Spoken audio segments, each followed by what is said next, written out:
Estamos aqui com uma nova alma, uma nova criatura. Ah, porque não, essa é miúda das patrulhas, não sei o que, não sei o que, não sei o que. Temos aqui testemunho, temos um testemunho. Ao vivo. Deixou da vida de grupo, de ciente, já não é mais ciente, é uma nova pessoa.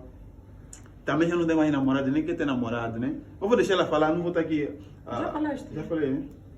Yeah. É tudo, né? É tudo. Mas uma palavra aí de incentivo para o pessoal que ainda está nessa vida mundana, que ainda não conseguiu encontrar-se no mundo. Nunca é tarde demais, até porque Deus, né, nos deu o livro arbítrio. Cada um tem a sua Capacidade de escolha. Lógico, então não há melhor coisa do que estar em Cristo Jesus para a pessoa decidir o que quer. Ok. Um louvor aí bonito. Quero engano, um louvor bonito aí. E aí, vai lá. Não vai entrar. Chega, pode cortar.